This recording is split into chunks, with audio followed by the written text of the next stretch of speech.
Alright, here we go. XT 1980, XT250. Another tank. It's been sitting out in the elements for probably a good 20 years. I like to do these tanks now. I just cut the skins off them. At least you can get to everything, because I couldn't imagine trying to put fuel and try to start this thing. It needs a complete overhaul, rebuild. And they're becoming quite expensive, these old XTs. There's a few dings and whatnot in it. Yeah, my favourite little tool, this little air grinder.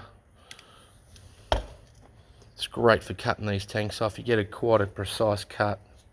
So it's good for, you know, when welding back together. And then I put a tank seal in it to seal it all up. But there's quite a bit of buffing, a bit of panel beating. Luckily, these old tanks have got quite a bit of meat on them, so you can see look at the scale in this thing. It's been sitting with no lid on it. So at least I can get in there and sandblast it all out, and everything a bit thin. I'll just put some, I'll put a bit of silver solder in there. Yeah, of course, it all sits up in the top. I've had to cut the bolts off because they would not come out. Look at that. No way were they going to come out. Anyway, another little mission. The Paris Dakar tank turned out really good. I was happy, so happy with it. But yeah, another thing, the bike. The guy couldn't kick it over anymore. The bike's fine, runs great. Got it, and I'd found it after I pulled the barrel and the piston. He dropped the C-ring, which actually locates the cam. So he's dropped it in the sump, and that's why he's flicked it. Got rid of the bike, and I found it when I dumped the oil, and I thought, geez, that looks important. You know, wonder where that belongs. So after I pulled it down, it's stuffed the head. Then I'm going to have to get tigged back up and re-machined, and new piston kit.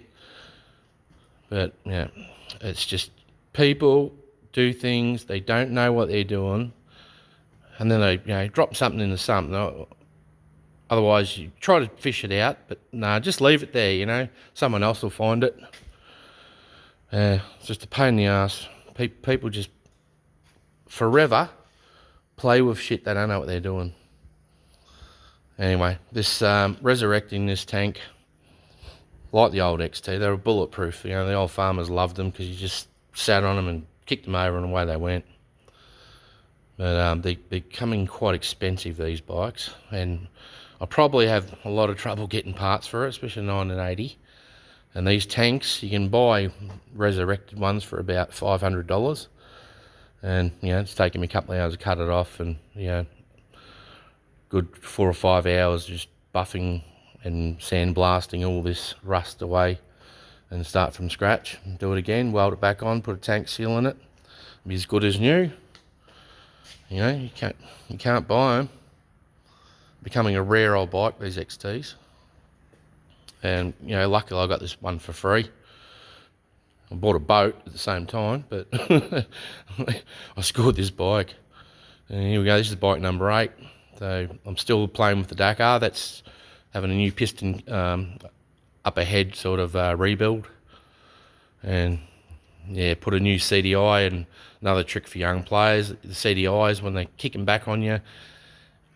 I found out from another guy, if you scratch away some of the sealing on the CDI units, if it looks crystally, that's the whatever they put in it, it's crystallized, and it acts like a conductor, so it can muck up all your timing and all sorts of grief. So yeah, CDI units, a lot of the time when I get a bike, the first thing I do is replace CDI and coils, rather than try and muck around. Anyway, XT250, 1980, yeah, restoration. Yeah, you can pop dents out in that, but yeah, you can't fix this. We're actually through there. I can actually see my finger. Yeah, well, we can weld that up. That's how bad this tank is. Yay. All right, another little mission. Brendan out.